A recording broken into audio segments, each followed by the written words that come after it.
We Real Reels.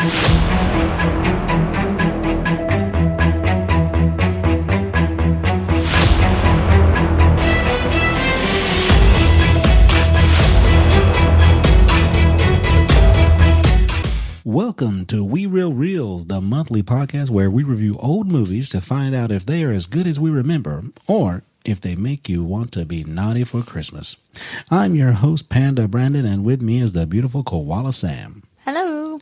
This podcast does contain spoilers and will be discussing the movie at length. This is a mature content podcast, so be prepared for harsh language and awkward situations. All sound clips, music, and trailers are only used for review purposes and belong to their respective owners. This podcast is sponsored by The Collector's Comic Book Store, located in Lebanon, Tennessee at 205 South Maple Street. This podcast can also be supported by you. Follow the link in the episode description and support us any way you can. Also, give us a like and review anywhere you're listening to this. The reviews and likes help us spread the word a little more. And this We Real Reels is mostly spread by word of mouth. So tell a friend, listen to us, help us out.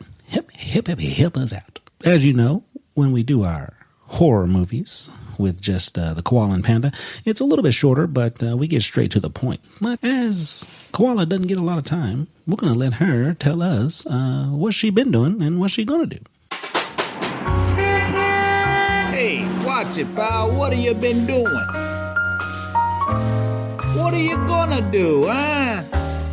Okay, so this is new, so I'll get better after each time. The last month I've been sick on and off. I got really bad allergies, so I thought it was allergies, but then it was like, it's like 3-4 weeks still going. So I've been pretty slacking on my working out. I've been trying to do that consistently for the last several months, but with being sick so much, it's been slacking. So since I'm doing better now, I'm going to try and get back into that. I did try to make my own homemade immunity shots, and it didn't taste terrible, but it didn't taste great. So I am trying to do a lot more homemade things. I haven't seen so much stuff on Instagram where it's interesting, and I think it's just a lot more healthier. So I'm going to try and do more homemade stuff. I've been reading so many different books. I've been trying to broaden my horizons when it comes to genres, because I always do like fantasy or romance and things like that. So I'm trying to broaden my horizons on that. So I got back into doing libraries. I got like 10, 15 books checked out at the moment. So I'm trying to get those cranked out and read before Christmas, because I plan on getting a whole bunch of Christmas books for Christmas. What I'm going to do next month is get back into working out. I got to go back, cardio, squats, abs, stuff like that, 5 times a week. So I got to get back into that. I want to start researching more on making more homemade foods. I think it just tastes better, so I want to do more of that. Finish reading all my library books, prepare for Christmas. And then we have family night at Chris' house, and he always goes all out for Christmas, so I'm really excited about his. That's next weekend. We always throw the Christmas Eve party the last 6-7 years. So I always like to make sure my house is all clean. I go really extra when it comes to it, because I'm like, okay, I need Mr. Clean on my walls, just make sure everything, because I don't want people to come in our house and smell the dogs or smell the cats, especially if people who have allergies. I try really hard to make sure my house is clean whenever anybody comes over, because we do have friends that have really bad allergies against animals.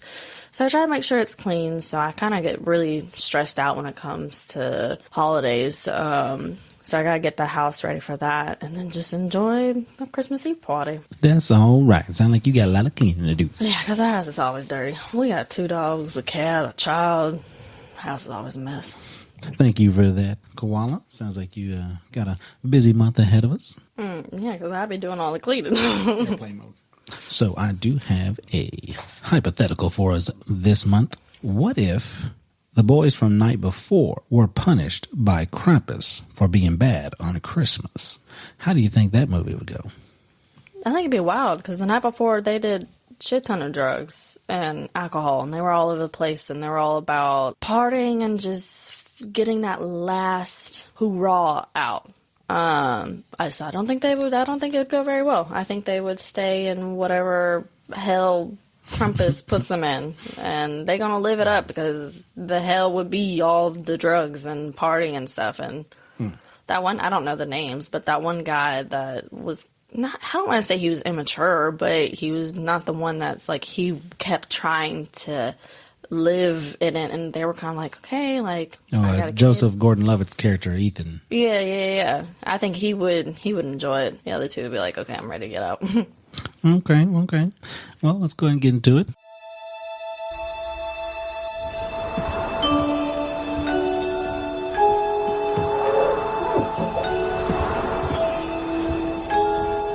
Some weather, huh? Yeah, it's a ghost town out there. This spring, the storm of the century isn't just a weather condition, it's a metaphor. You'll laugh, you'll cry, you may even learn something about yourself. That's what a family is, Max. Krampus. Oh, right, and there's a terrifying monster.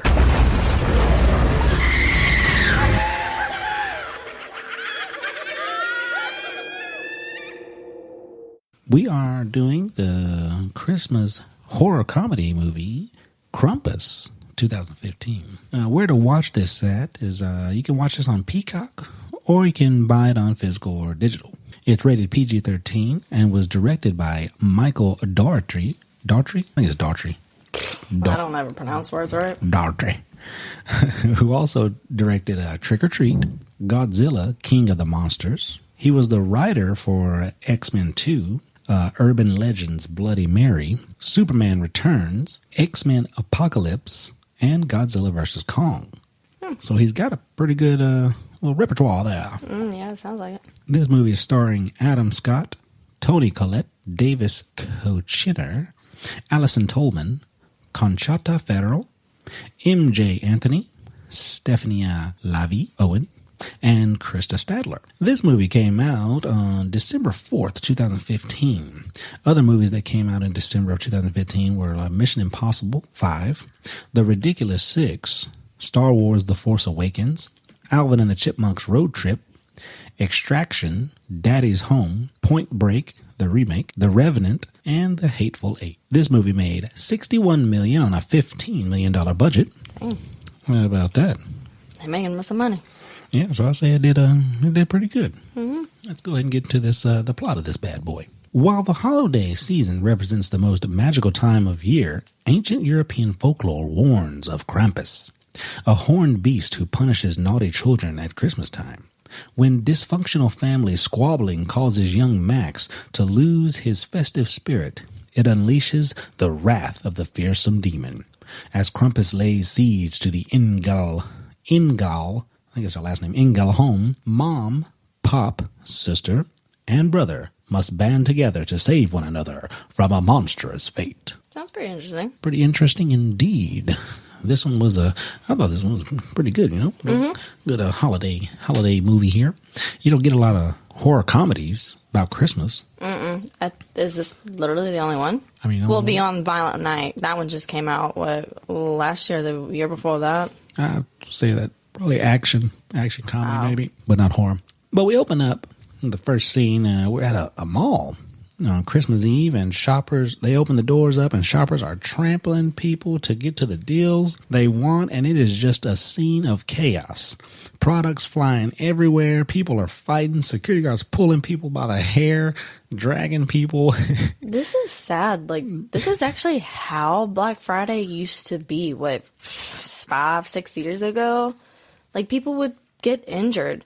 And then the security lady, she is dragging 2 grown-ass men. She is strong as fuck. Yeah, she ain't taking no crap from nobody. She's tired of it. But this just looks miserable. Like, even we used to, a few years ago, used to go out Black Friday after Thanksgiving, kind of as a tradition, and y'all were all down for it. I'm definitely more of a person who I'm down with just sitting on my fucking couch and ordering it online. This looks miserable. I'm down for it just because, I've got a real good attitude about, like, being around people. No, I don't. They don't, like, Like if somebody bumps into me, it's fine, but I don't make a big deal about it. It's fine. You step on my shoe. Oh, it's okay. Like don't sweat it. Just keep on moving. There's some people out there that's just, I don't like, why are you out here? Yeah, it's just, to me, it's more uncomfortable where I'm like, there's too many people. I don't know how they act. Like, it's more of a kind of like a paranoidness, I guess, where I'm like, anybody can do anything. What do they have underneath their jacket? Hell, with all these shootings nowadays, like, it's just not, it's something I think about. I'm like, I'd rather just stay at home.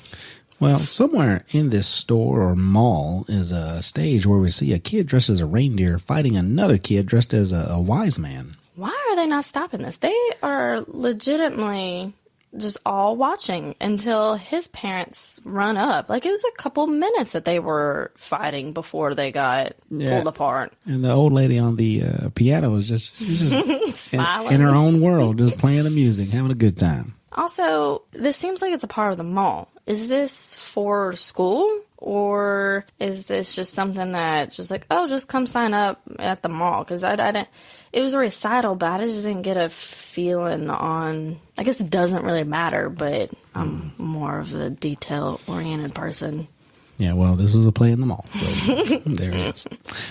Next, we are at the Engel house. We see a nice little setup where someone's doing a lot of baking. A lot of we got Christmas movies on the TV. I guess we're baking, getting ready for Christmas. And we see an older lady. She's cutting a little gingerbread men out. You can already tell she's a sweet old lady. Mm-hmm. And then we start hearing a little commotion come to the front door, and it's the kid with the reindeer suit on. And the mom and dad are kind of fussing at him about what happened. The dad was saying, you're going to write an apology letter to everybody and give it to them. Like, why is that a punishment? Like, that, I don't ever understand that punishment. Well, the kid, Max, was explaining what happened. You can really tell that he loves Christmas and the traditions. The husband, the dad, Pops, he speaks to the older woman, which we find out is his mom. She's the grandma of the family. He speaks to her in the German or Austrian. So I couldn't get a feel on it because it was either, I think it was German, but with Austrian dialect to it. When I was doing the research, I couldn't pinpoint. Well, Max, he also speaks to the grandmother in that language as well. He understands it. And Beth, who is Max's older sister, she's arguing with the mom about why their aunt and her family shouldn't be coming there. Oh, hold on. Before we get that. So you see the grandma cooking all those cookies, all those amazing desserts. The husband was just like, what's her name? The mom's name. Sarah? Yes. She was like, well, don't overdo it because Sarah bought cookies at the store. This woman's been baking for hours. She knew damn well before she left the house that the grandmother's baking her heart out. So why the hell is she going to be a bitch and buy some store-bought cookies? No, I guess she just wanted everything. Maybe it's a backup plan. She just wanted everything to be right, I guess. Because you could tell Sarah really putting a lot of effort into the decorations, the dinner, getting everything ready. And she's kind of stressing out about it. Yep. She's definitely a perfectionist, for sure. Yeah, and they had just gotten back from the mall for taking pictures with Santa. And while she's hanging them up, she notices that in the picture, Santa isn't looking at the camera. He's looking at the daughter's behind. She's definitely underage. They could have taken a picture of that and sent that to be like, hey, this is a pervert right here.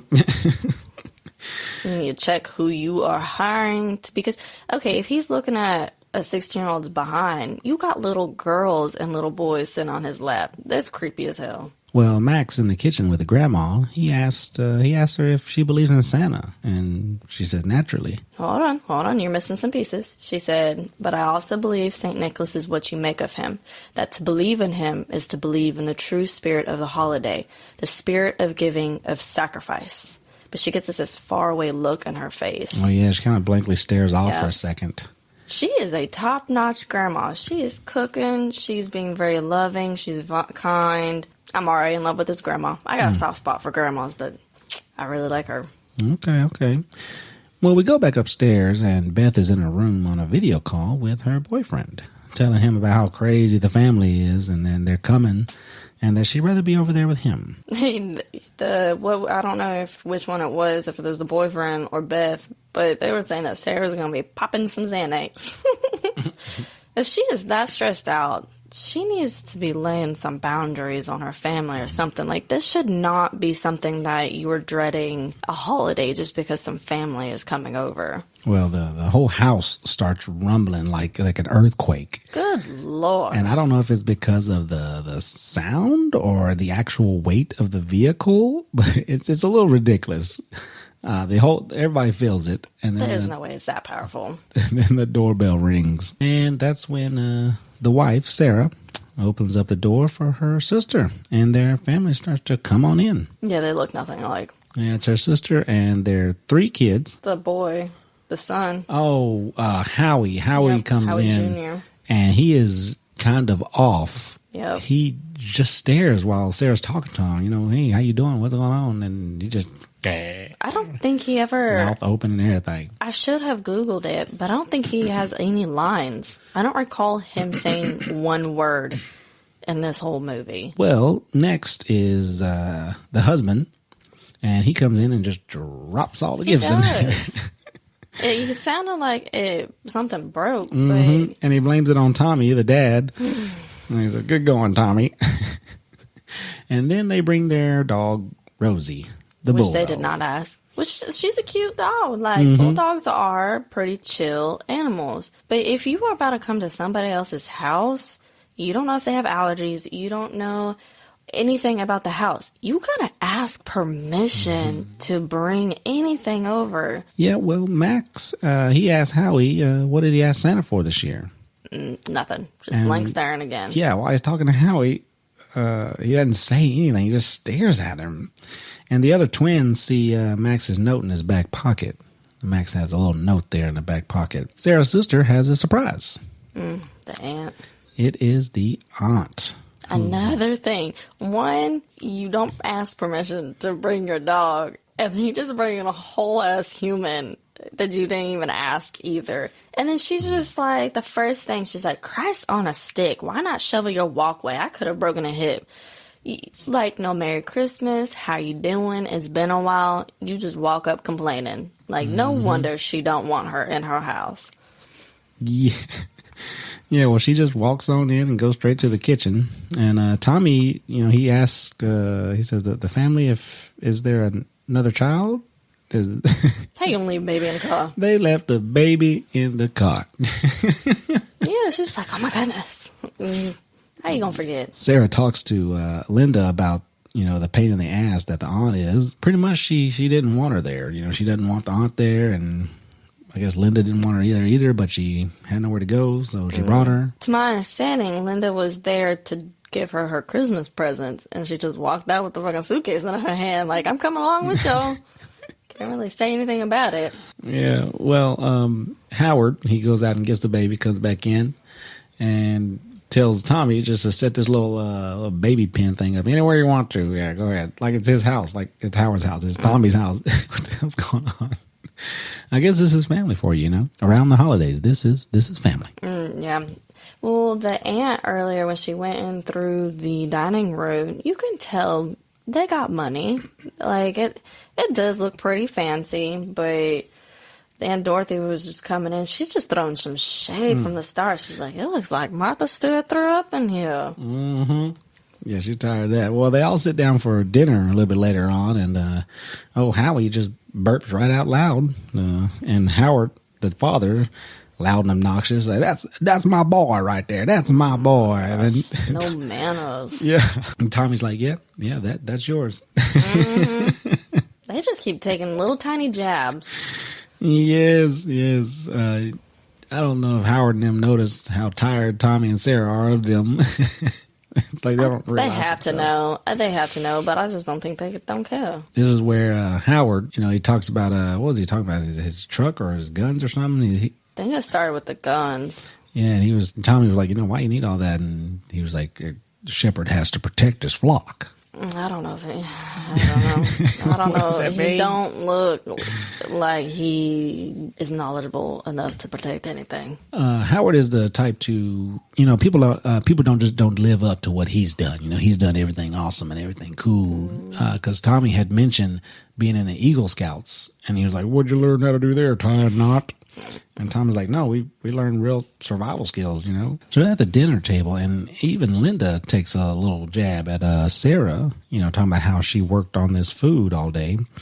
And the aunt says, "What are you now? A Jew?" And such jabs. But the thing is that she's got to know her audience. She has to know. Because she even was like, all you're going to do is eat some mac and cheese or something like that. So she knows her audience. She didn't have to put all that much effort into all this fancy food. Well, that is enough to make Sarah step away. And as she's doing so, she hears Howard complaining about the turkey. It's a little dry. And then, Tommy's like, well, mine's good. Mine's fine. He tries. Yeah, and then Stevie, one of the twins, tells Max that Santa crashed in the mountains and he had to eat his reindeer to survive. And Beth asks Max not to start anything with this family just full of dicks. It's something that the kids are learning from the parents, and the parents aren't putting whatever differences they have aside. Well, Aunt Dorothy ends up going into the kitchen, and she starts complaining about Sarah's decorations and cooking. And Sarah lets her have it. She just unleashes on her and tells her that she should go to her house. Her trailer. Yeah. Yep, and she specified that. And then let her work all day on Christmas decorations and his dinner and everything. Let her come here and complain about everything she worked so hard on. I will say I definitely, just getting to this point, I definitely feel for Sarah, and I understand, because just how much effort you put into cleaning your house, getting it prepared, making it sure it looks nice, cooking all that food, because she made a lot of food. Mm-hmm. So, yeah, I can understand why she's salty about it. Well, at the back of the dinner table, Stevie ends up snatching Max's note, and she decides to read it out loud at the table in front of everybody. That's such a bitch move. That is so unnecessary. And Max was asking for Santa's help to help him with his family out this year. Just, he wanted the old Christmas tradition back. He wanted some just real personal stuff. And it was a nice letter. He was asking for his sister that they can hang out a little more like they used to. And then if his mom and dad could fall in love with each other again. Mm-hmm. And he even wished that Uncle Howard and Aunt Linda, he wished things weren't so hard for them. And he had asked Santa, but he wished that Uncle Howard didn't wish his kids were boys. And that's when the twins Dad don't wish we were boys. And yeah, but they're such fucking dykes. They are not girly girls at all. Well, they had to, this starts a fight, man. This gets Max gets heated, and he goes at him. He's just 2-on-1. He's trying to get in there, and he ends up getting his letter back. When they break him up, the fight, Max says that he just wanted Christmas to be like it used to be, but forget it. He says, "I hate Christmas and I hate all of you." And then he goes up to his room, and that's when Tommy comes in to talk to him. And I don't know, man. Sometimes kid actors just suck. But Max is awesome, man. He's done good. He did tears. He's gotten the emotion on his face. I applaud him I applaud him. I don't like when parents are just like, we just have to survive 3 more days with the family. You can't, don't teach your children we just have to deal with their bad behavior or their toxic behavior just because they're family. Sit down and be like, okay, these are the problems that we have, and address those so you can move forward so everybody enjoys the time. Or if not, be like, none of us enjoy you guys coming here. Let's figure out a compromise or something. Well, I think it's just a good, consequence for your actions type teaching thing. You snatch my letter again, I'm going to punch you in your face. And every time you snatch that letter, you're going to get another punch. So it's going to start hurting when you start doing bad things. At least that's what I would do as a kid. Yeah, it doesn't seem like the other kids have any sorts of consequences. Because, the dad's an asshole too, and he don't have any consequences. Mm-hmm. Well, Tommy goes up there to check on Max, and Max says that every year it gets worse. Why do I have to put up with their crap?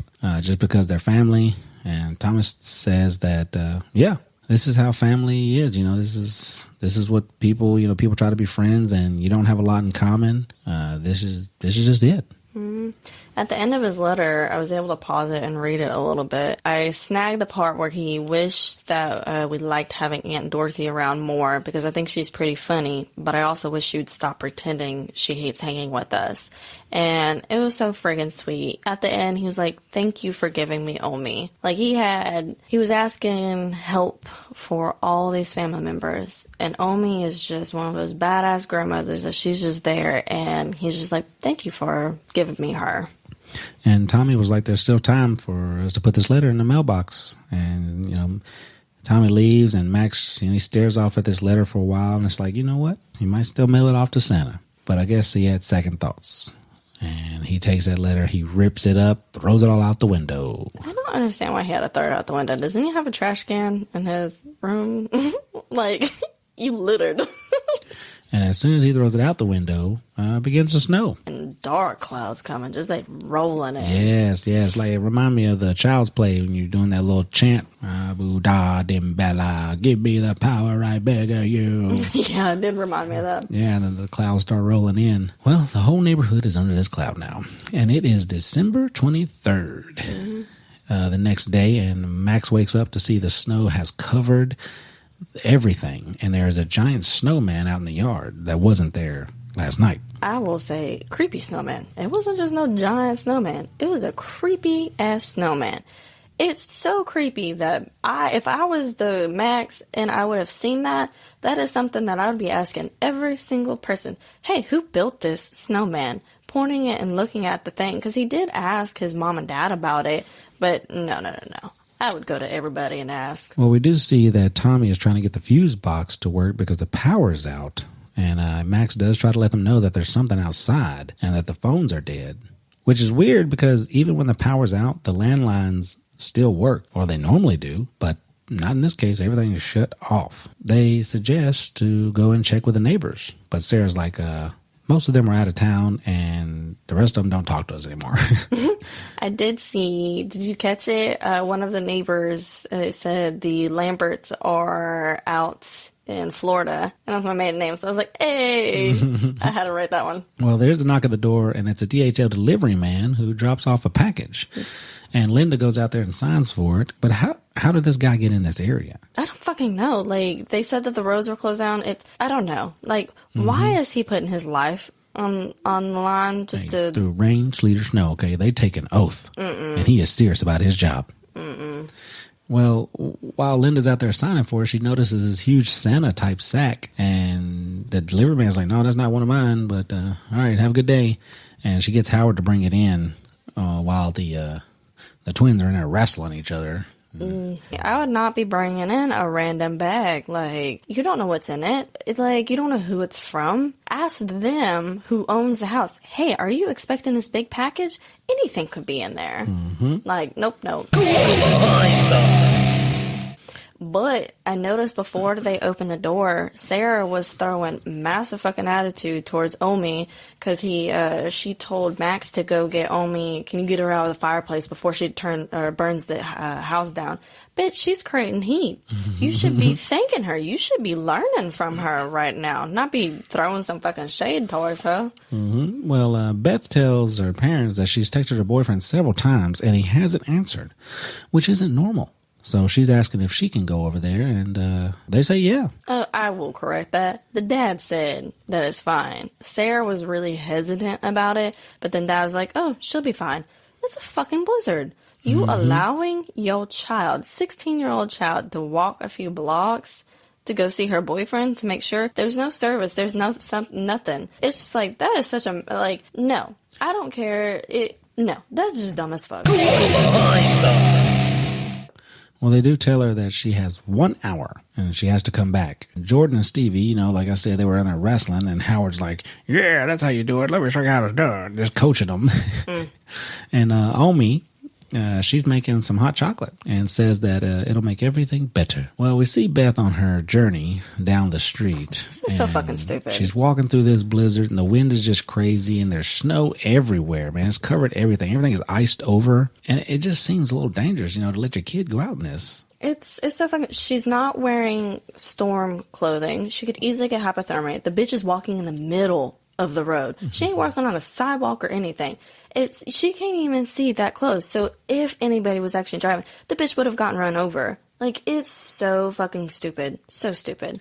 Well, while she's walking, all of a sudden, it's like the sun went away and it gets real dark. And then she sees, or she hears something first, and she looks over and sees this thing on top of this roof of a house. And all of a sudden, dude, it just jumps across the street to another house on the roof. It makes this huge, like, supernatural jump. That's enough for her. She takes off running. In the wrong fucking direction. Well, I think she's running towards the boyfriend's house. Exactly. That's the wrong fucking direction. Well, then she's got to be running run home. No, she should have turned around. She's walking towards the boyfriend's house. What she should have done, she don't know if the boyfriend is at home or anything. She should have turned around and ran home. She would have been a lot closer from home to home.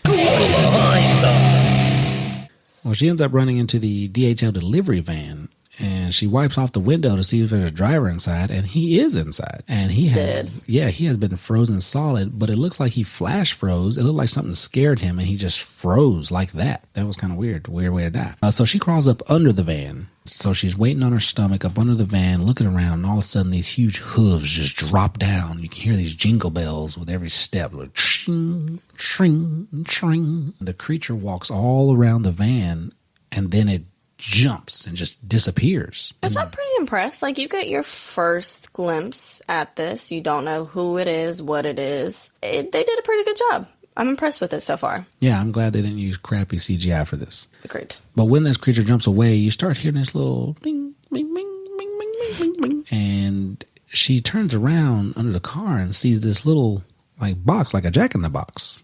And the thing's rotating by itself, doing the little bing, bing, bing. And it pops open and she screams, and then we get a bird's eye view from the top of the van, and it is just shaking. I guess something is attacking her. We end up going back to the house, and Max is looking outside, and he's seeing more and more snowmen in the yard. Like, who is building all these snowmen? Yeah, there was 2 more snowmen that was built up. But then also, were they not keeping track of Beth? They said be back in an hour. It's like, oh, it's getting dark. Were they not keeping track? Well, I mean, the darkness came out of nowhere. I don't know if that's really daylight ceasing to be. It just went dark. Well, Tommy's waiting by the window, their bay window, waiting for Beth. And he says the weirdest thing. He said there's no cars, there's no soul out there, there's no nothing, no cars, no trucks, no salt truck, there's no people. Sarah starts getting concerned that it's getting late. And he's dumbass. Oh, I know she made it to Derek's. How do you know? There's no phone stuff. There's no phone service. So you do not know if your child actually made it to the destination. They don't, but they do share a little moment here. Sarah says that she misses us. She misses them two, being together, and Tommy says me too. So there's a little spark there, a little spark of hope that they might get back on the right track. I feel like they just need communication. Well, Max comes in and he's worried about Beth. How is a child being like, hey, it's getting late. I'm worried about my own sister. You're the parents. Like, you guys are supposed to be on your shit. Like, that's ridiculous. I think this kind of lit the fire up on him. He's like, okay, if he's worried, then yeah, we gotta do something. So he goes and asks Howard, can your Hummer get through the snow? And Howard says a long ways to say just yes. Oh, hold on. When they were sitting in front of the window, when they were having their moment, Sarah was worried about about Beth, and the dad was just like, just relax. It's okay. And I'm just like, in my head, why are you so relaxed about your 16-year-old daughter walking there, one? But aren't you worried about when she gets there? You already know they're going to be fucking. So are you not concerned about that? Like, she's uptight for a reason, and he's way too relaxed. I had that in my note. I was like, ooh, hold on. Gotta talk about that. Well, what Howard said, Tommy's like, can your Hummer get through that? And Howard's like, if I turn it due east and hit the gas, we'll be storming the beach of Normandy. Yeah, we can make it. So they decide that they're going to go look for Beth. And is this the first time that they mentioned that the vehicle was a Hummer? Yes. So it was saying in Santa's letter that Max wrote that he wished that Uncle Howard and Aunt Lena would give them help. Why did they fucking buy an expensive-ass Hummer if they are in trouble? Sell the bitch. Get more money. Buy a cheaper vehicle. They have options. Well, maybe they don't need help financially. Maybe they need help with each other, with the kids. I don't know. They just seem, I don't know. I guess when just seeing them and kind of like how they are acting toward each other, I felt like it was a money divide between the family. Well, Omi, the grandmother, she warns Tommy not to go. They should wait by the fire because it's not safe out there. And he tells her that it's going to be fine, kisses her on the forehead, and he leaves. But as he does leave, you can see her visibly shaking. Mm-hmm. Max grabs her hand, I guess, trying to comfort her. But as Howard and Tommy are driving, Howard mentions global warming my ass because of how cold it is. And that is just like that one mentality. Mm-hmm. You get one cold day a year and, global warming is out the window. Forget about the whole rest of the year that you've been fucking roasting and toasting. It's just get one cold day. It's like, I thought it was global warming. Mm. Yeah, I don't understand either. But they end up making it to the salt truck. Yeah, they end up running to a salt truck that's blocking the road. They can't travel any further, at least not in the Hummer. They end up trying to go to investigate, and they open up the door of the salt truck. The keys are still in there. Everything's frozen on the inside. There's a picture of the guy's family on there, whoever's driving the truck. And also, the window's busted in. And Howard makes a comment, he must have hit something and went flying straight through. Well, Tommy makes another observation and says, no, that's busted from the outside in. There's no blood or anything. My thing is, if they busted through the window, did they pull the guy through the window? Or did they open the door and grab him that way? Like, there's no blood or anything. So I'm wondering, what happened to the driver? They could have busted through the window. He might have enough time to get out the door and run, but didn't make it anywhere. I'm sure they got him. But this was enough, because I think there was some kind of sound or something. It was enough for them to go to the back of Howard's Hummer and pull out his little stockpile of guns that he has. Mm-hmm. He opens up a compartment in the back where he has a shotgun and what looks to be a .357 Colt Magnum he hands to Tommy, and they decide to go looking for Beth armed. Mm-hmm. And then Tom was just like, dang, this is heavy. Howard's like, yeah, that's Linda's. Well, back at the house, Linda noticed that Sarah has their mom's angel, and I guess they used to have that when they were younger. So they start talking about the past and how things are now and how they used to be. And then they start hearing stuff like on the roof. And Sarah says it's probably squirrels. Dumb bitch. But Aunt Dorothy says, in this weather? Yeah, exactly. Which makes sense. And those weren't just like little clitory of squirrel claws. They legit fucking footsteps. My thing is, if I was in that situation, I would be closing off all the doors. Because, they don't have weapons. So find something to have weapons. Because you never know what's up there. This crazy-ass storm, you don't know what's going on. Close off all the rooms and just have everybody in the room. I wouldn't go investigating because I don't think. And there's this loud ass boom, so you know damn well something large is up there. Yeah, they do end up hearing some earth-shaking, or at least house-shaking noise. And everyone's startled by it. Even the grandmother, Omi, she looks back at the fire, and she has a sense of what it might be. No one does anything. No one. They're just all in denial. Well, meanwhile, on the search for Beth, Tommy and Howard make it to Derek's house. They go inside, and the doors are already open. Snow and frost is all inside the house. Mm-hmm. Howard finds a gingerbread man stabbed to the refrigerator door, and he's like, whoever did this is a sick bastard. Mm-hmm.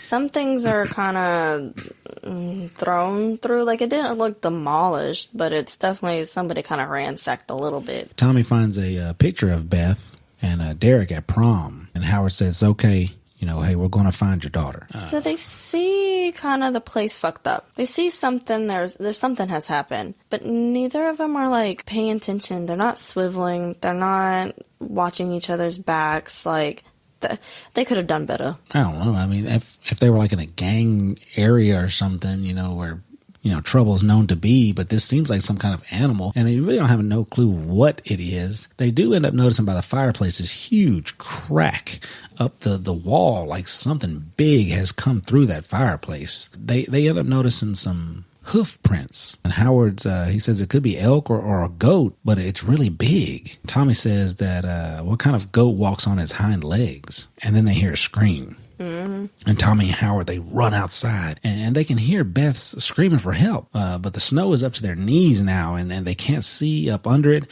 and they're trying to make their way through it. And you start hearing this like rattlesnake rattle, and all of a sudden, Howard's bit by something, and something starts trying to take him away.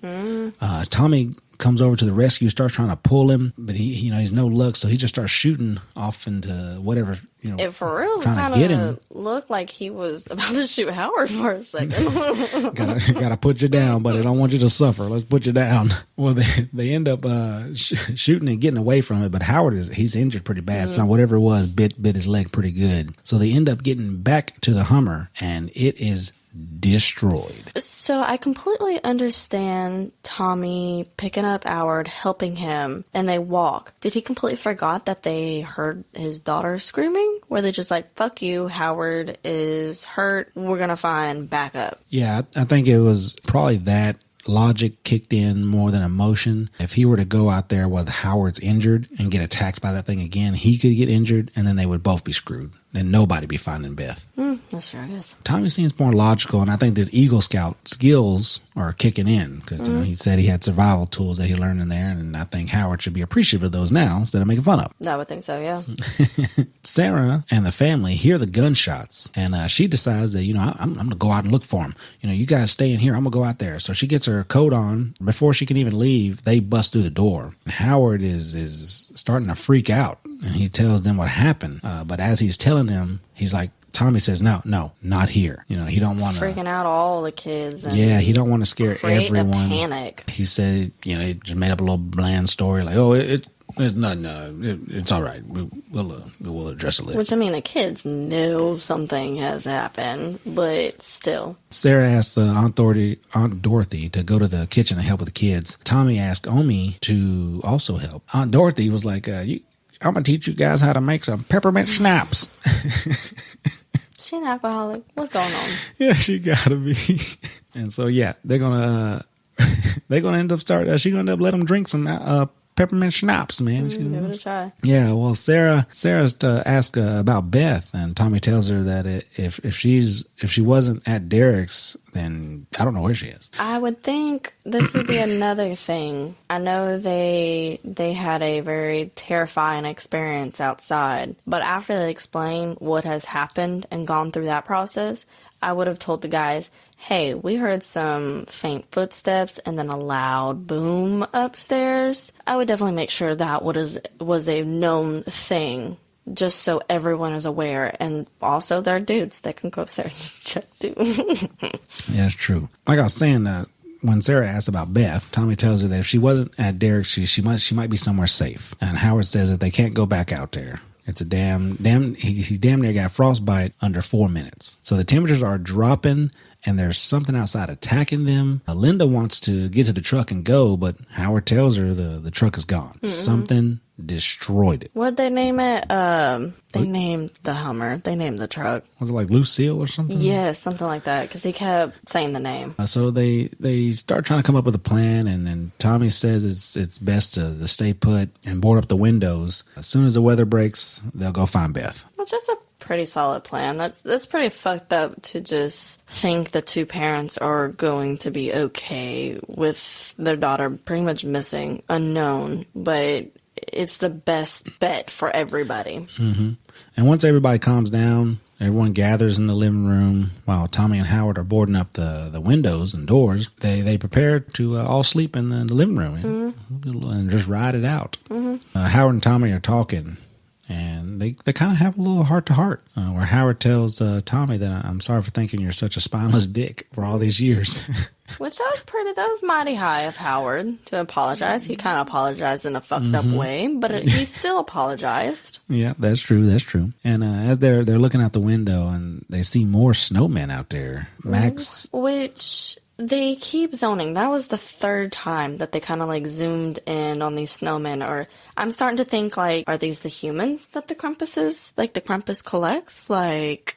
you already know Beth's gone, most likely Derek and them. You would think there'd be more, but each person you see, I'm like, there's an extra snowman. So I'm like, that's how my brain started thinking at that point. Well, Max asks Tommy if, are we going to die? And Tommy says no. Well, Max says that Grandma's acting weird ever since the snow. And Tommy says that she always gets a little weird around Christmas time. Howard suggests that somebody should stay up and keep watch. And Tommy says, y'all go first. And he says, no, you should go and be with your family. A shepherd must protect his flock. Well, a few hours later, Howard's sleeping. This is on his watch. Yeah.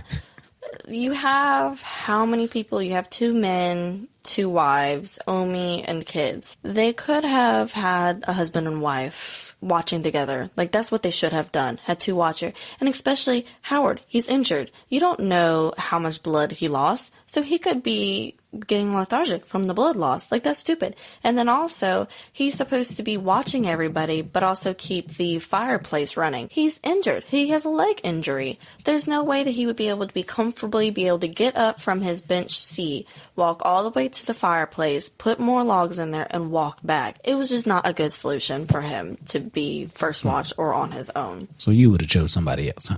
I would have double teamed it. I would have had him and someone else on every couple hours switch out or something like that. Would have done it completely different. Well, while Howard is sleeping on his watch, you can hear the Holy Night, a song being played on the tablet right before it runs out of batteries. And when it does, so does the fire. The fire goes out, and you can hear footsteps on the roof again, like it's something's coming down the chimney. And then looking at the chimney, you can see a hook come down. It just jingles down, and there's a little gingerbread man attached to it. With bells. And it's jingling. How has nobody woken up? Everybody. Well, Howie does wake up, the little fat kid. And he sees the gingerbread man, and he goes over there and decides he wants to see what this thing is about. Without waking anybody else up. What the fuck? He grabs the gingerbread man and takes a little bite out of him. How are you going to eat something from a fireplace? You don't know where that came It's from. attached to a hook. Yes. Well, we already said he wasn't all there, so after he takes the bite, the gingerbread man comes to life. It screams. He drops it, and the gingerbread man quickly wraps him up in the chains, and it whistles like, hey, come on, ready, guys, pull him up. No one hears this and wakes up. Well, when he starts getting dragged up the chimney, that's when Howard wakes up, starts screaming. He's like, no. My boy. Yeah, he ends up falling, but Sarah's the first one to him. She's able to grab both his legs, but something is so strong, it starts pulling her up the chimney. So Tommy ends up I keep wanting to call him Derek because he's the brother from Step Brothers. Oh. So I keep wanting to call him Derek, but it's Tommy. He ends up, and him and Howard end up grabbing one leg of Sarah's, pulling her down. And as they're doing that, Sarah's foot actually ends up kicking on one of the logs that's still kind of got some embers on it. All these motherfuckers would have gotten burned. Because they're all in the fireplace right next to that wood. It rolls right up under the Christmas tree, catches the dry-ass Christmas tree on fire. It goes up in flames, so they have to worry about that. Sarah, while she's pulling on Howie, I give her props here because she sees this little gingerbread man. And he does not let go. Yeah, she does not let go. He's all doing like that, laughing, hee. And like, most movies out of disbelief, the one would be like, ah! But just drop everything that they have. Yeah, not Sarah. She is hanging on. She's like, you ain't getting this kid until it's too much for her. They snatch him up there, and he gets dripped way up to the chimney into the darkness and is gone. One of his shoes comes back down and hits Howard in the head. But yeah, little Howie is gone. He's out of here. See, this is another thing where they fucked up. Sarah should have explained what she's seen. Yes, it's so fucking unbelievable. But somebody literally just snatched the boy out from the fucking fireplace. That's pretty unbelievable, too. So she should have been very forthcoming. Well, Max puts out the burning Christmas tree with a fire extinguisher. And the only thing left of old Howie is that poor little shoe. Omi lights the fire and says that this is our fault. We did this. And then she begins to tell a story of what happened when she was young. In English. The Aunt Dorothy was just like... English. I knew it. I knew it. But for real, she never spoke English to anybody? Yeah, she probably didn't like their asses. I guess not. She don't want to talk to them. But she says that when she was a little girl, Christmas seemed darker.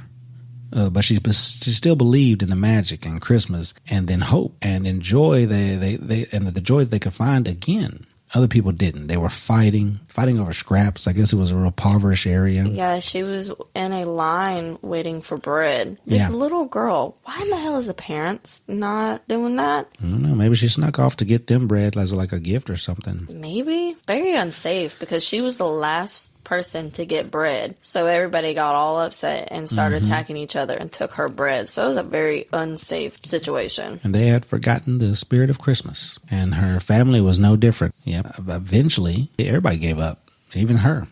She gave up on Christmas because of all the bad stuff that had been happening. And she wished for her parents to go away. And that night, she got her wish. I'm wondering, though, because when Max made his wish, he made kind of like a declaration, ripped up the paper, and threw it out the window. And then for Omi, when she was a little girl, she also made that declaration, but then she threw her Santa toy in the fireplace. I'm wondering if those actions were not done and just had a wish. I wonder if Krampus would have still come. But since they were so upset and threw the letter out the window and threw the Santa, and like that's where he's just like, okay, it's a very serious matter. I'm coming. I think it's just the statement of giving up on the spirit of Christmas. I think once you've done that, you don't have to rip up nothing, burn nothing. It's just, once you've done that, yeah, he's coming for you. He's looking for victims. But she did wish for her parents to go away, and that night, Krampus showed up and took her parents and left her a small metal like ornament. It looked like a bell. It was a bell, wasn't it? Yeah, it's like a little ring, a little bell, a little like ornament. I don't want to put one on my tree. But it was left as a reminder of what happens when you lose hope. It makes you wonder. I love this movie, but there's just, to me, her story's like a cliffhanger. I'm such a detail-oriented person where I'm like, okay, everybody's gone in this town, so how does she survive on her own? Did she have to walk to the next town? Town. Or was it just the parents? Yeah, just the parents. Krampus doesn't take everybody in the town. He took her. Just her parents. Okay. So she's just an orphan and just went to be in the foster system, I guess. Yep. Okay. Well, after she's done with her story, Howard says that's horseshit. And there's no evil Santa. And he says that he's going to get Howie back. That's how it's going to be. Well, he tries to go open the door. Tommy tries to stop him. Well, he points the gun at Tommy. This man's crazy. And he's unhinged at this point. He opens the door and goes outside, and he sees a group of snowmen outside. Like, this is like a snowman concert. They're all just waiting at the door. Like, what are they going to do? Staring. So fucking creepy. Just standing out there. One of them has Howie's hat and scarf. Then we start seeing these small little creatures start to move in the dark, and they end up getting closer to the door. So they end up closing the door for safety. And Sarah says, don't open the door. Tommy says, we need to keep the fire hot. Finally fucking listen to Omi. I mean, her story, it does seem unbelievable. But why would she lie about it? And this is all of these things that are happening. It's so unbelievable. Keep your mind open. Just keep your mind open. I guess so. Well, now it's Christmas Eve. December 24th, and the storm is still on and powerful as ever. Kids ask, what if you're good all year and you leave out milk and cookies and all that for, Santa? And Grandma says, it's not what you do. It's what you believe and what you've given up in your heart. Grandma says something else in German, but Max doesn't understand. And Aunt Dorothy says, she says we're fucked.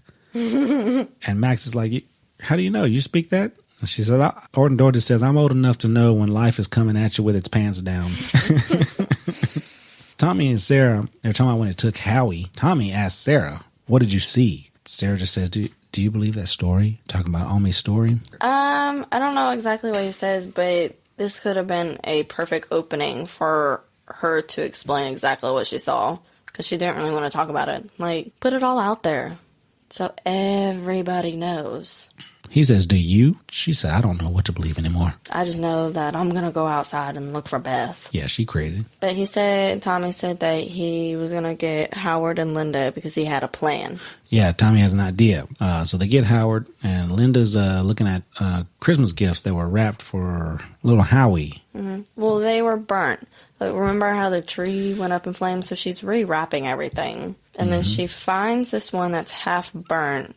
There's no name tag on it. And she shook it a little bit to see what was inside. And that's when Sarah came up and got Linda. Yeah. There's one of those ones that come out of that Santa sack. And she puts her ear to it like, what is it? She can hear a little tinkling and popping like that, like a jack-in-the-box. She was about to open it, but that's when Sarah comes in. It's like, hey, Tommy's got a plan. We need to discuss the plan. Let's go. So they're going to go outside. They're going to grab the D. Grab the D? This, Grab the D? What the hell are you talking about? it's in my notes, man. I don't know why. They're going to grab the snow truck. Yeah, the slow plow with the keys in it and go get help. And they're going to keep traveling until they can find some people. Well, they were going to go get the snowplow, then come back, get everybody, then go to the mall, which they said serves as a home base. And then if there's nobody there, then they would go to the police. But if there's nobody at the police, then they would literally just keep going until they find somebody, even if it's in another town, which is a pretty smart plan, I would say. Tommy is about to go out there by himself, and Howard's like, you think you're going to go out there by yourself and get that plow? Tommy says a shepherd must protect his flock. He said that way too much. That was Tommy saying it this time, just saying it back to Howard. That's when we see the presents start to shake, and then the house is kind of rumbling too, man. Everything's getting kind of crazy up in here. And Max is looking out the window and at the snowman, and he sees these this horned beast across the street on the house. But when he looks back, because he got kind of startled, he looks back and it's gone. Why is nobody fucking explaining what they see? Sarah didn't talk about the gingerbread man. He's not fucking talking about what he just seen. Tommy and Howard, they didn't talk about what they seen or felt outside. These motherfuckers need to communicate. Aunt Dorothy sent Stevie and Jordan upstairs to get something, and they go up there. They start hearing noises, like Beth is calling them. Which, this may be a dumb bitch moment for me. I've watched this movie several times. You saying that they were twins, I never thought they were fucking twins. Well, they may not be identical, but fraternal twins. I don't know. I guess I never put that together. Even my notes, I'm like, are they twins? Well, they start hearing Beth calling them, like, hey, come up here. I'll show you something. You've been missing. What are you talking about? You want to show me something? Yeah. I'm going back down and get the parents. I don't like this. Exactly. But you hear a scream, and the parents start freaking out. So Tommy, Sarah, Linda, they start making their way up the stairs, and... Well, they paused. Did you catch that? They paused at the base of the stairs. I'm like, damn, you hear some screams and you fucking pausing? So they got Aunt Dorothy to watch the kids, and Max tells Grandma this might be his fault. And then there's a clattering in the kitchen, where Howard goes to check it out. No, they could have fixed this whole situation by everybody staying in one damn room. They were doing that, and of course the bathroom, but there should have been an adult. Like any of the kids leaving, there should have been an adult with them, or it's something similar to that. Well, Linda, Tommy, and Sarah go to the attic to see what's up there, see if they can find those Stevie and Jordan. The presents that they had brought in earlier, they were all ripped open. They were ripped open from the inside out. Yeah. So something had burst out of those boxes. How did they get in the attic? How did those little gifts get in the attic? That was when Linda, she must have taken, I don't know why she would have taken them all upstairs, but she was rewrapping the presents that got burnt. So maybe all the wrapping paper is up in the attic. So instead of bringing the wrapping paper down, she brought all the presents up. Doesn't make any sense, but that was my conclusion. Yeah, she could have just brought the wrapping paper down. But what kind of attic is this? I am impressed. This attic has so much space. Like, this could turn into... This is a rich person attic, like in Home Alone. They had a whole room up there. Yeah, that's badass. That's fucking fantastic. Does that shit have AC and heat in there? No. Man, maybe. If Well, we could Howard ever get one of those, that'd be badass. Howard goes to check out the kitchen, where you see a little gingerbread man in a gingerbread house, and they're switching scenes, going back and forth from Howard in the kitchen and then the other parents in the attic, and they're all searching for whatever's making these noises in their respective areas, until Tommy and the other parents upstairs run into a jack-in-the-box that seems to have grown significantly, and it is in the middle of swallowing a kid whole. You just see the feet. But also, I completely understand in this situation, all three adults are staring. They're dumbfounded. They don't know what the fuck they're looking at. They don't know if this is the only thing that's up there. Some damn body always have to be fucking swiveling. Look in your whole entire surroundings so you don't get not sidetracked, but surprised. Well, Tommy hesitates to shoot the thing until it starts to scream. And then when he does finally try to shoot it, he misses. He had a big fucking face. He could have easily hit that. Well, it goes back to the kitchen, and then Howard, he's getting shot up the leg with a nail gun by what looks to be three gingerbread men. And they continue to shoot at him, so he takes cover. And then we switch back to the attic while they're searching for that jack-in-the-box.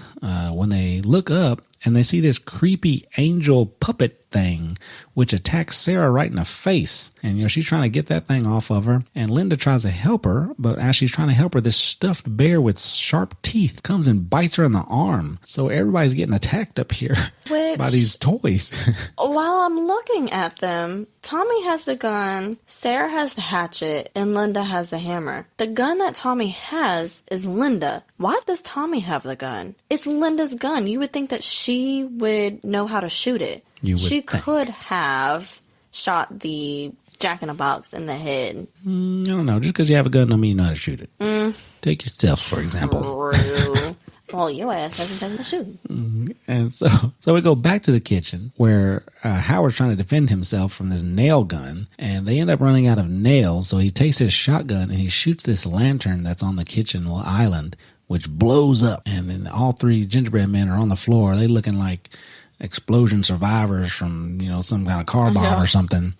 And then we get back up into the attic where this bear is just mauling Linda's arm while the angel is I don't know, trying to lick. Tongue-licking fucking Sarah. Trying to lick all over Sarah. It's pretty fucked up because before that demon bird angel thing flew down, Tommy once again didn't fucking shoot it. So it came and attacked Sarah. They were trying to get it off Sarah, but then Linda got attacked by the bear. Tommy disses his wife and tries to help Linda with the bear. Like, can't you help the one that is down on the ground that you fuck? Oh, no. Well, Tommy ends up getting attacked by this little electronic robot dude, and he's got this blunt little, scissor arm thing, and he just keeps jabbing Tommy in the back, and he's like, "Are you kidding me?" Tommy, he's pretty useless. The jack-in-the-box is trying to escape through the ventilation system. But back in the kitchen, two of the gingerbread men, they end up getting their stuff together and start to attack Howard again. They start running at him. He's able to fire his shotgun and kill one of them, but he doesn't have any more bullets, and the last one jumps in the air with this candy cane fucking peppermint. Knife. Candy cane peppermint. Spiked. It's a spike down. About to kill him and stab him to death, but I couldn't. In his face, he's just like, he's like bracing to get stabbed in the face by this little thing. Well, luckily, old Rosie, the bulldog, had eaten it before it could get to him. Which I'm surprised she didn't want to go with him in the first place. So I'm surprised the dog even showed because there's the nail gun, so that's pretty noisy, and then he shot the gun. I'm pretty surprised that dog showed up. Well, back in the attic, the parents are being attacked, and they each overcome their own little enemies there. Sarah ends up grabbing the Christmas lights and strangling the angel tries to strangle Sarah with the Christmas lights. And it's able to fly because it flies up while they're trying to choke the hell out of her. As it's hanging from the Christmas lights, the jack-in-the-box has found a way into the ventilation system. That thing was too fucking big to be able to fit in there. Well, Linda sees Stevie as she's fighting that bear, and I guess this gives her the strength to get up and stop playing with this damn stuffed animal. But she makes a declaration, "I'm gonna come get you." Like, she paused to make this declaration, and then she goes to axe it and fucking misses it because she made the declaration. Well, that's before she went for the jack-in-the-box. Well, she's trying to get rid of that bear thing. She ends up grabbing an icicle and stabbing it in the eye. And then she throws the bear downstairs or something. And then she grabs the axe and, makes that little thing. Okay. While she goes to do that, though, she cuts the Christmas lights. Yeah, she cuts the Christmas lights and on Sarah. Yeah, helps Sarah get down and knocks that little robot off of Tommy. And she tries to get to the jack-in-the-box before it gets away, and she does. She's too late. She misses. She goes to wake up Stevie while Sarah's pulling the knife out of Tommy's back from that little robot attack. Well, Sarah ends up grabbing the gun, and she shoots the damn angel. She tired of that thing. Max calls for help downstairs, and everyone rushes to regroup. And they hear this roar and this scream upstairs from that damn monster screaming in the ventilation system. How is Max just going to open up the vent system? Like the vent. What the fuck is it? Yeah. The vent screen. Yeah. To let the dog, Rosie, to go through. And somehow she climbs up the thing. I don't fucking know. Gets up there and starts attacking the jack-in-the-box that's stuck up in there. And it sounds like she's doing a pretty good job in the beginning. Are they not concerned that the dog's going to get eaten? Like, are they not concerned for the dog's welfare? Well, as she's fighting that thing, they start seeing these huge cracks happen in the ceiling. So, Rosie's up there doing her thing, but eventually you hear her yelp, and it comes busting through the ceiling, the whole Jack-in-the-Box thing. And I guess when it eats kids, it just gets bigger and bigger. Which, I think the last time we seen the dog, the bulldog, was right before it went through the ventilation system. Did it get eaten? Did it die? Did it get squished? I mean, it might still be up in the ventilation part, just the part that didn't fall. Maybe. Well, that Jack-in-the-Box gets up, and right when Howard's about to shoot that thing in the face, the angel attacks him. The bear's about to attack old grandma, and Aunt Dorothy grabs a shotgun and shoots the bear, and then shoots the angel. Right before she ends up shooting the dang Jack-in-the-Box, she gets grabbed, something comes through the window from outside. It ends up knocking Aunt Dorothy down, opening up the front for all these goblins and little creatures coming in, and which they put out the fire as soon as they do with some kind of magic or something. And all these things end up hooking up chains to the Jack-in-the-Box, and they take Aunt Dorothy and the baby. I don't know if you noticed this, as they jerk Aunt Dorothy out, there's this little cartoon like a little whistle sound. Like they jerked her so fast. It was like a little cartoon. This would remind me of Looney Tunes. But this whole entire time, nobody's paying attention to the baby. Nobody has the baby. They don't know where the baby's at. Nothing. The goblins take the baby. They're elves. They're not goblins. Oh, yeah. They're elves. Well, Omi said that they're elves. Well, they are evil. Well, they end up, they take Dorothy out, they take the baby, and they're wrapping up this Jack-in-the-Box, about to take him out. But before they do, Linda ends up jumping on the thing, and she gets pulled on with it. Why did they just take Dorothy? Is it just because she killed those creatures? Maybe. She was a good aim. Yeah. They should have gave her the gun in the first place. Well, I just don't understand. How did they not die? Like, the bear got stabbed in the eye. Like, how did they not die? But it's hilarious. Oh, it wasn't... It was Howard. Yeah, it was Howard that jumped on the thing. It wasn't Linda. And after they get jerked out the window, that's when all the elves turn on the rest of the family and start like poking their weapons at them, like, we're going to get you. But then there's this howl, just this loud howl, and all of it stop and all of them disperse. Tommy tries to get everybody together and tell them that, hey, we got to go now. But when they start hearing these huge footsteps on the roof, Max acknowledges that it's him. It's Krampus, and they all start putting their coats on as they make their way to the front door. They open the front door, and this blizzard, just comes flushing in on everybody. But Omi, she says, "Be good," and she closes and locks the door while everyone else is outside. So they're trying to go back inside.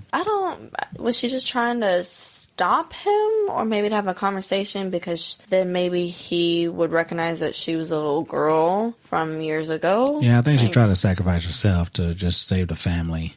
Yeah, but she's about to go back. They're about to go back to the window to go get Omi, but Max says that she wants to face it. She's trying to help, so they decide to use this time and her sacrifice wisely, so it wasn't in vain, and they all try to get out. Which is smart, but it sucks. While in the house, Omi waits for Krampus as he arrives through the fireplace, just like at Derek's house. Stuff starts to freeze over in the house, and he makes this huge tear down the fireplace, and he creepily approaches her. Which, let me talk about the way he comes down. It doesn't make sense how he comes down the fireplace.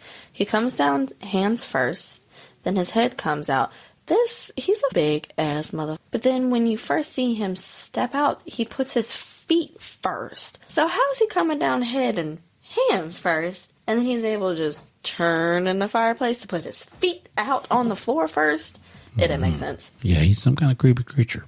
But you see the full closeness of him. He's got like this mask on or something. I don't know. It doesn't really look like a real face.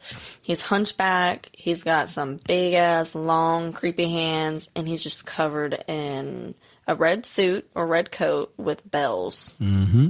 And he approaches Omi, and he opens up his Santa sack, and she looks in, and it's a bunch of toys that reach out to grab her. I suppose she had lost hope at this point or something. Well, back outside, the family are making their way to the salt truck when they are attacked by the same thing that bit Howard earlier. Nobody has a weapon but Tommy. They should have all grabbed something. It doesn't matter what it was. They should have had something. He only has a gun. Yeah, he has a gun. So Tommy decides he's going to stay. He tells them to go. So he's going to stay and try to fight this thing while they go to the truck. And he's just blasting away at this thing that keeps trying to come at him. Each time he gets closer, he takes another shot, it retreats, and then he finally runs out of ammo, and it takes him. They should have did the scene a little bit different. He was, of course, sacrificing himself, but they weren't really going. Like, I get it, they're in knee-deep snow, so it's kind of hard to run. He should have waited until the thing was closer to him,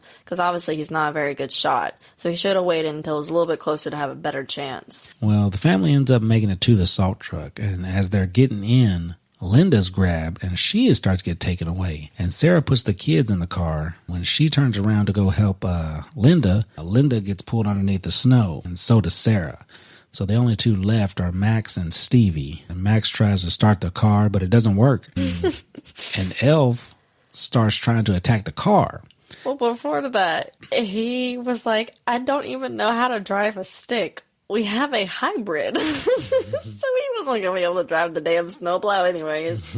Well, like I said, the elf started trying to attack the car, and Max is fighting them off, and they end up grabbing Stevie and pulling her under the snow. And Max decides to get out with a crowbar. He's like, hey, I'm going to give these things a business. But before he can get too far, he goes out, starts looking for Stevie and the rest of his family, I guess. But before he gets too far, Krampus appears right in front of him, and he drops an ornament like he did for Omi so many years ago, or the bell, or it just reminds me of an ornament. Mm-hmm. The ornament bell is wrapped in a note that Max had ripped up for Santa. Krampus is leaving Max as a reminder of what happens when you lose hope. I want to know the backstory. I guess I would have to do more research. I didn't do that research on the backstory of him to why he leaves just one kid for proof. As punishment. And it's not proof, it's a reminder. What happens when you lose hope? This is punishment for him losing hope on Christmas. So is Omi and Max supposed to try to prevent other people from losing hope? So other people don't have the same situation?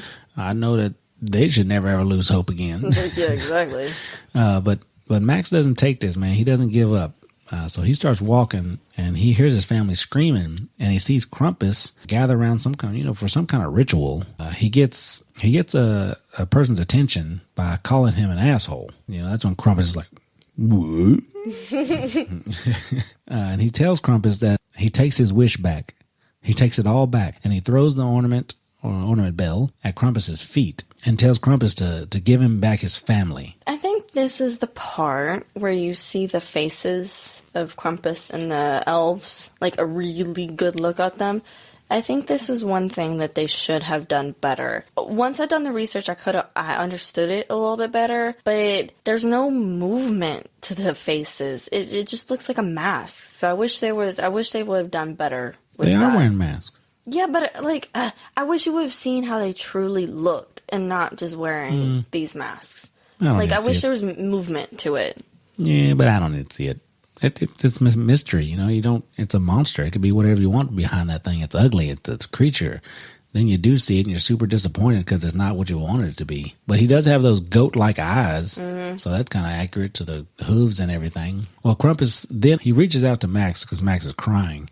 Grabs a little tear, and there's like this little moment where you're like, you know what, Krampus, he might do the right thing here. He might give him back his family, and this might be a happy ending and everything. Well, he opens up this huge portal. Is it a portal? Is it hell? Like, what is it? Yeah, I don't know. It looked like it's some kind of gate to the underworld, or I don't know. He points to it, and they end up dropping old Stevie down in there. I guess that was the last member of the family they needed to get rid of. And Max is yelling, take me. Take me instead. And Max, he shows no fear, man. He's running up. He's going to challenge Krampus. He about to throw hands with this thing. He about to whack him in the head with that crowbar. After they drop old Stevie in there, Krampus grabs Max by the head and holds him over the thing. It's just it's a stare down from him. I don't know. He's just not scared. He's just looking at Krampus, and he just tells him, I wanted Christmas to be like it used to be.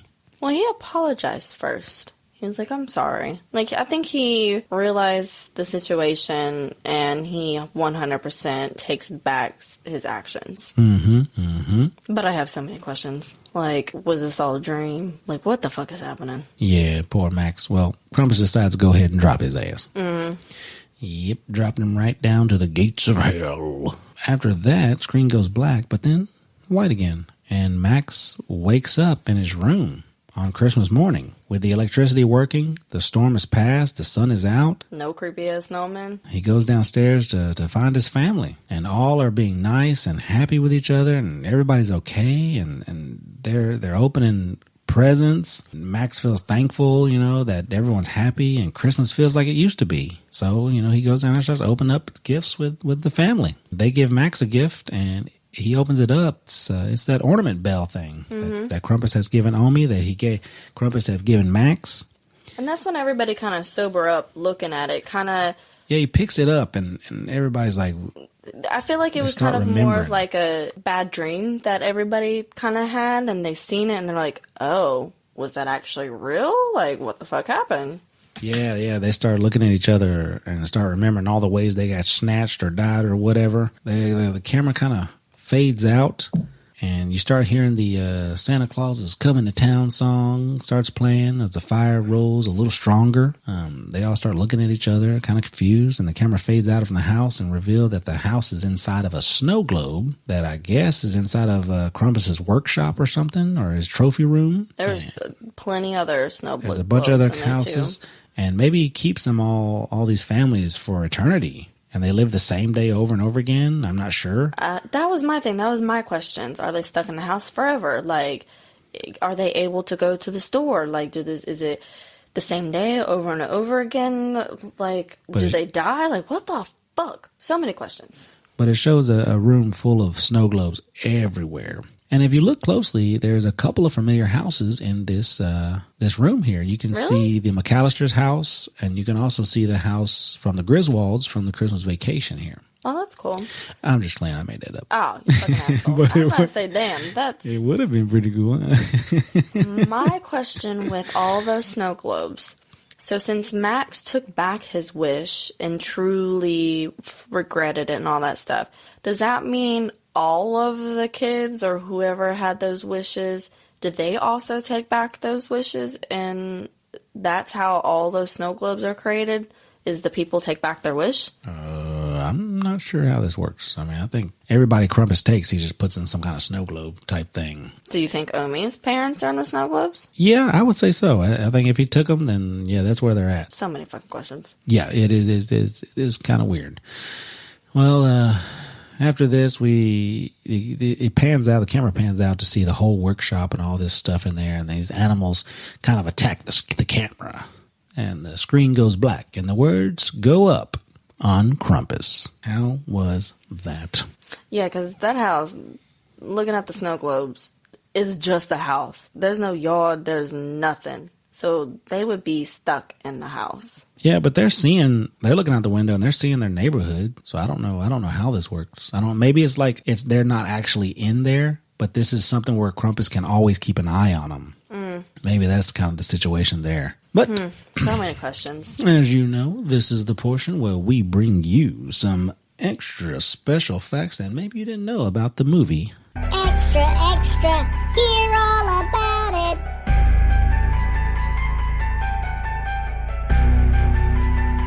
We got the facts.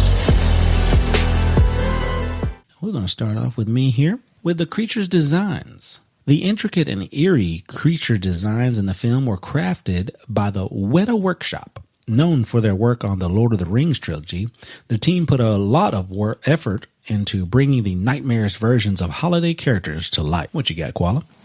Okay, first one I have is the film was originally to be released on November 25th, but was pushed back to December 4th to coincide with the, gonna destroy this name, Krampusnacht. It's a traditional Austrian festival, so it's an Austrian term, and obviously I can't read what the fuck that is, but it's held on December 5th that celebrates the Krampus coming to punish naughty children. Mm-hmm. Okay. Go ahead, Panda. All right. I got one for the practical effects. Director Michael Daughtry aim to use practical effects whenever possible to create a more authentic and tangible feel. This commitment to practical effects is especially notable in the creation of the film's monstrous characters, adding a unique touch to the horror elements.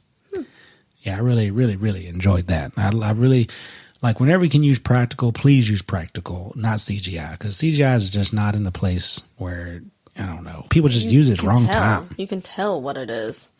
All right, back to you, Koala. The open scene, which was the mall, all that, was shot on location in a single day at a department store in New Zealand. Panda? Toni Collette's involvement. Toni Collette, who plays the character Sarah in the film, was attracted to the project because of its unique blend of horror and comedy. Her previous experience in the horror genre, notably in The Sixth Sense, made her a fitting choice for the film. Koala? Never seen that. The visible breath and the cold exterior was done digitally, but a major component of it involved filming real people in freezers reading dialogue for the scenes. Their breath was then isolated and then added optically into these shots. Oh, so that's pretty cool. That is pretty cool. Panda? Animated sequences. The movie features animated sequences that tell the backstory of Krampus. These sequences resemble dark fairy tales, were directed by Peter Ramsey, who later co-directed the animated film Spider-Man Into the Spider-Verse, which went on to win the Academy Award for Best Animated Feature. Koala? Many of the Krampus's minions are also real Christmas/winter fold figures in the European cultures, such as the Yule Goat. Panda? German Expressionism influence. The film pays homage to German Expressionism, a film movement known for its distorted sets and dark angular visuals. This influence is evident in the design of Krampus's lair and the overall atmospheric tone of the movie. Koala? Lola Owen, which is Stevie, is Stephanie Laville Owen, who played Beth, real life younger sister. Oh. I know. How about that? They did not look at all similar at all either. Amanda? Krampus's voice. Krampus's growls and roars were provided by actor and contortionist Luke Hawker. His physical performance combined with sound effects contributed to the menacing presence of the Krampus character in the film. Koala? 95% of this movie was shot on a soundstage. Panda? That's pretty cool. There's an alternate ending. In the alternate ending of the movie, Krampus, the main character, Max wakes up on Christmas morning to discover that the nightmarish events with Krampus and his minions were just a dream. Everything seems normal and the family is enjoying a cheerful Christmas together. This ending contrasts with a darker and more ambiguous conclusion in the theatrical release, leaving the audience to interpret whether the events were real or imagined. Koala? Omi is the only person to refer to Krampus by his name. Panda? The film's director, Michael Daughtry, is known for his work in the horror genre. Having previously directed the cult classic Trick or Treat, his experience is blending horror and dark humor is evident in Krampus. Koala? Omi was deaf in the first draft of the script as opposed to Austrian, but they switched it in part of the cultural connection to Krampus. Oh yeah, they made a good choice there. Yes, I was about to say, it would not make sense for her to be deaf. Like, that would have been really stupid. Panda? The character of Krampus itself is rooted in European folklore, particularly in Alpine regions. Traditionally, Krampus is a companion to St. Nicholas and serves as a counterpart who punishes children deemed naughty, while St. Nicholas rewards the well-behaved. Koala? The snow on the ground was made from material that's usually used in diapers. Panda? Ooh. The film's practical effects were a standout feature. Many of the creature designs were brought to life using practical effects and puppetry, giving the movie a tangible and nostalgic feel reminiscent of classic monster movies. Kind of an add-on what I did earlier. Koala? In Max's letter to Santa Claus, his full name is Max Engel. The name Engel is the German word for angel. This hints at his family's Austrian heritage. Well, Krampus incorporates a twisted sense of Christmas nostalgia, including a sequence where the family battles gingerbread cookies that come to life. This mix of childhood whimsy turned horror contributes to the film's unique charm. Koala? My next one would be Krista Stadler was cast at the last minute as Omi after 3 previous actresses bowed out from playing the role for various reasons, which they didn't name the 3 previous actresses, but I think she did a badass job for Omi. Yeah, she did all right. Panda? All right. My last one. The movie's tone and style pay homage to classic Christmas movies such as It's a Wonderful Life, but with a dark and subversive twist, making it a distinctive entry into the holiday film genre. Koala, what do you got for us? I have a few more, but I'll just do 2 more. Krampus's true face is hidden underneath a Santa Claus-like mask and is never fully revealed to the audience as a choice by the filmmakers to allow viewers to make their own conclusions on his appearance. His eyes and mouth are the only visible traces that can be seen through the parts of the mask. And the next one that I have is a bit long, but the movie's ambiguous ending has spawned 2 fan theories. The first one is that the Ingalls and their family are trapped in the snow globe, condemned to repeat Christmas morning for eternity in a twisted version of hell. And then the second fan theory is they were given a second chance and the snow globe is Krampus's means of watching over them. Although writer/director Michael Dougherty has refused to confirm which theory is true. The tie-in comic book Shadow of St. St. Nicholas confirms that the happy ending is the true one. The comic has murder characters resurrected without any hint of a twist, showing that Krampus is willing to give people a second chance as long as they prove they've learned their lesson. Unlike his grandmother, Max was brave enough to confront Krampus and prove he'd learned his lesson, which is why Max had his family return and the grandmothers didn't. Dougherty says the latter is a cynical, albeit still possible interpretation. Wow. That's what I was thinking it was. It was a way of monitoring these families. Maybe not keeping them in a snow globe. That would take a lot of magic energy. Yeah. Well, let's get on to our final thoughts on Krampus. You want to go first? Sure. I think this is a good one. This is something that we watch every single Christmas, so I think it's definitely good enough to rewatch every single. I think the family definitely learned a lesson, and hopefully that they keep this in mind later on. I do wish I don't know, like, when I'm watching something, I want everything to be just given to me. I don't want to be like, well, I can't see Krampus's face. Let me just imagine what he would look like. No, give me what you, like, you are the person who created this movie. This is your vision. Give me what you think it is. Now, if I'm reading a book, of course I'm creating it in my own head. But that is me writing a book. So I wish it was something that I could have seen his true face and the elves' true face. I don't really like how the ending was just so up in the air. I wanted to be more of a conclusion. So that's why I can't make it a great one. But this is something that I do love it, and I will watch every single year. So good one. How about that? Well, thank you. Thank you. Now, Koala, you have no imagination. That's fine. No. I think Krampus was a great one. It was a great blend of comedy and horror, and Adam Scott was the perfect lead, showing that he can be serious when needed. Because like I said, I remember him from The Step Brothers, and he was hilarious. It was kind of silly at moments, but that can be all overlooked when you see the magic of Krampus and how he torments his victims before taking them.